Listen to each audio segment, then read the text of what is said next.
All right, welcome to Entanglement 1. We're continuing on. I'm Robert Nemeroff, your host for Physics X, continuing on with extraordinary concepts in physics, which is what this class is all about. So trying to get through the coolest concepts I can find, concentrating on concepts instead of math. So this is a course being taught at Michigan Tech for actual credit. There are actual students in this classroom right now.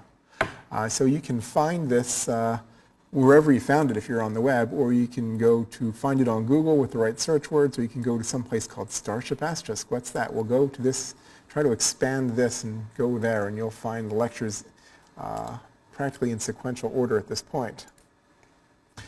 So let's talk about entanglement. The last several lectures I talked about double slit experiment in detail, and I'm still not done with the double slit experiment. It is so strange you can look at it from many other ways. But let's take on a slightly different angle before we come back to the double slit experiment called entanglement. So what is entanglement? Entanglement is when two particles, they share a quantum state. So two particles are linked. They're separate. One is here, one is there, but they are still somehow linked, and they're entangled. Now, you can create entangled particles by having them, two particles created at the same place at the same time. Also, a collision can create an entanglement between particles. Entanglement typically involves momentum, sometimes angular momentum, and many times the easiest thing to measure definitively is spin. In terms of photons, it can be some kind of polarization. So we'll be looking at entangled particles here and in the next lecture. So one way to create entangled particles is to have something decay. It can be some generic kind of element, but if you wanted to put some kind of name on it, it could be positronium could be one. So positronium is where you have an electron and a positron orbiting each other. So the electron and positron are antiparticles of each other, so they attract, and there could be a problem if they touch because then they would explode. But that's only a problem if lots of them explode. I guess if only two of them explode, you get typically two daughter photons. So one photon will go off this way, usually shown by a squiggly line. One photon will go off, say, that way. And these daughter particles of positronium would be entangled, would have entangled spins, they would be opposite, and they would have entangled momenta, they would be opposite. This whole idea of entanglement really came about as Einstein struggled to understand quantum mechanics. Einstein didn't like the Copenhagen interpretation of quantum mechanics. He understood, particularly by 1935, that the experiments of quantum mechanics weren't going away.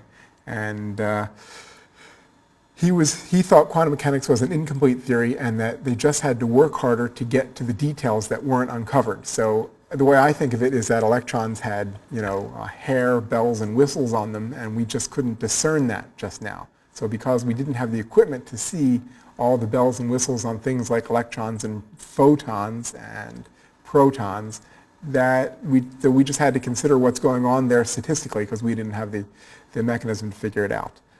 So that is sort of a hidden variable theory. There's little variables that go into describing these things that weren't known. Otherwise, quantum mechanics would have to show what Einstein famously called spooky action at a distance. So things over here seem to affect things over there instantaneously. And Einstein considered that unacceptable because he was the architect of special relativity where communication could only be done at the speed of light. So he wasn't happy with that possibility. So this went on through Einstein's life. Einstein and two co-authors, Podolsky and Rosen, later, after a lot of the quantum wars had died down, came up with the idea of entanglement affecting things. So the entanglement that Einstein originally envisioned, I guess, was more involved in momentum, but typically it's recast in terms of spins. So Einstein realized that this whole idea of entanglement could be useful for understanding quantum mechanics better, and so he started to explore that. So it took Einstein years. So if you think this stuff you're mad at yourself for not understanding, the last lecture or some page on Wikipedia about quantum mechanics so well, Einstein spent years, and he knew all of this, all of the experiments. He knew, obviously, special relativity really well. So this is strange stuff. So don't be angry at yourself if you don't get it right away. Of course, I don't get it right away. I'm more or less repeating things I've memorized to some degree, but I've thought about it a little bit, so I perhaps can add some insight. An unexpected person came out with the next the next increment of quantum mechanical, quantum leap, one might say, of quantum mechanical understanding, and that was Bell, as I've alluded to in previous lectures. He wasn't known generally for doing this. He was a rank-and-file worker at CERN, but he came up with some really good thoughts that we're going to cover next time, and this time. I'll tell you the answer here, but you'll be fun trying to get to this answer. Quantum mechanics statistics win in the end. So as strange as it was, as much as Einstein didn't like it, and Einstein actually didn't really like the Copenhagen interpretation more than quantum mechanics itself. He helped invent quantum mechanics, but the statistics inherent in quantum mechanics win. So let's. Well, he knew it. It kept winning right up to the end of his life. So somebody asked, did Einstein know that? So we have discussions afterwards, so I can ask. So I don't want to. I've timed this, so we can answer that later. But I'll give it a little bit. Einstein knew a lot up to the end of his life, but this debate continues today. So he couldn't know what's been happening since then. So entanglement is usually phrased in terms of easily measured spin, and usually between two particles. One is measured by person A, usually called Alice, and person B, usually called Bob, and it hinges on total angular momentum being zero. In particular, the spin angular momentum has to be reflected, so one particle goes off in this direction, and its spin is like this, and the other particle goes on this direction, and its spin might be like that, and that is these two particles are entangled, and we go from there. So here's a question for you to think about. If Alice, person A, measures the spin of her particle to be spin up on the z-axis, will Alice know that Bob will measure his entangled particle to be spin down on the z-axis before Bob knows it? The answers are possibly yes, Alice is that smart. No is number 2. That would require faster than light communication. 3 is yes, but only in a statistical sense. And 4 is it depends on how much Alice is paying her psychic. Because if you go with those cheapy psychics, you don't know what you're getting. You really need to go with the expensive ones. Okay, so you can contemplate that for a while.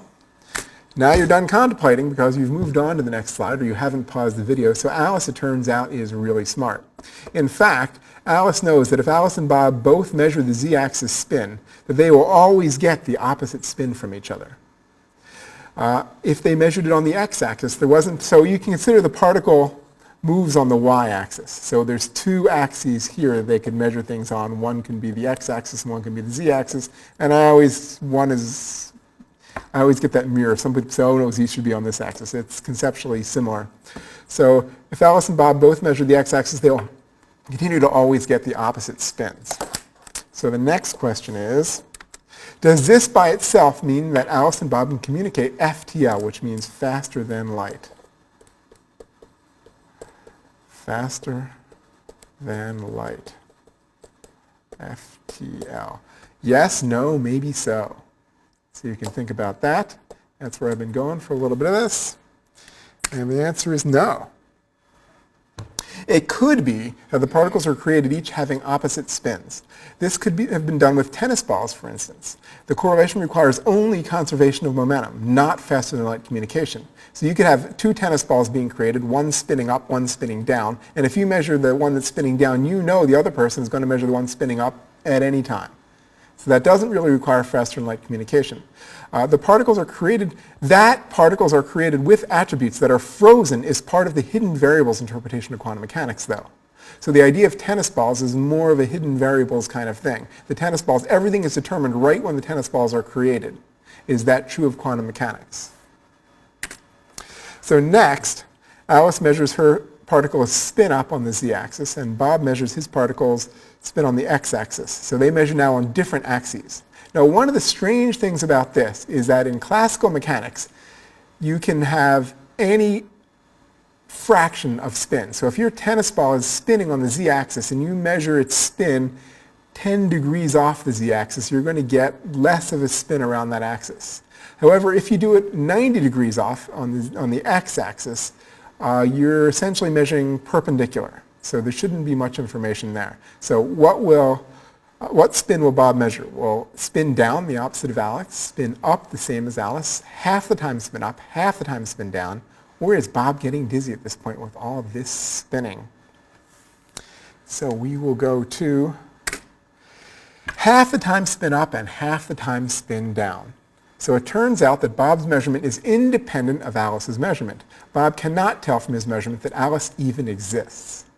Right? So Alice could be across the hall measuring all kinds of stuff. And if Bob is in here measuring stuff, he could measure spin up, spin down, spin up, spin down, spin down, spin down, spin up. He has no idea what Alice is measuring. Alice could be getting all the same things, and that would be strange because that would violate conservation of spin momentum. Or it could be getting all the opposite things, or it could be getting the same half the time. So it turns out that if Alice is always measuring on one axis and Bob is always measuring on the other axis, they will only agree half the time. It's 50-50.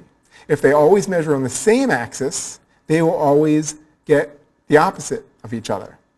But correlations between Alice and Bob can only be found retrospectively. Only later, when Bob writes down, oh, I got up, down, Bob says, okay, look, here's Bob. I got up, up, down, down, up, always on the z-axis. And so Alice would then say, oh, let's see, I got down, down, up, up, down on the z-axis. Only later could it be found out that they're opposites. Still, when one measures one, the other measures the other. But in quantum mechanics, it doesn't matter what axis you measure on, you're always going to measure, assuming it's a spin half particle, that you're going to measure a spin. So unlike classical mechanics, in quantum mechanics, you have to measure a minimum amount of spin in this case. So that's different about quantum mechanics, and it turns out, oddly enough, that knowing that they spin this way and then this way, but then if Alice measures it on the x-axis and Bob on the z, that they're only 50%, it seems like that if you could communicate which axis they would be measuring on and predictions that would happen, that there seems that how do the particles know? How does Alice's particle know to be opposite of Bob's particle when Bob could have measured on the different axis? So if Bob measures x and Alice measures on x, how does Alice know to be opposite? How does Alice's particle know to be opposite of Bob's? That's a mystery, because it could have been measured on the other axis. Only later, when you compare the two, where they found that when they measured on the same axis, are they opposite. You cannot use this, therefore, for communication, because you're always measuring 50-50. This entanglement has an effect on the principle of locality, which states that objects can affect only their immediate surroundings. So we'll talk about this in the next lecture, entanglement 2. Entanglement appears to violate locality, but not in such a way that allows distant observers to send information to each other faster than the speed of light. So it's very strange stuff. But we will talk about that, and we will talk about Bell's theorem next time. So see you then.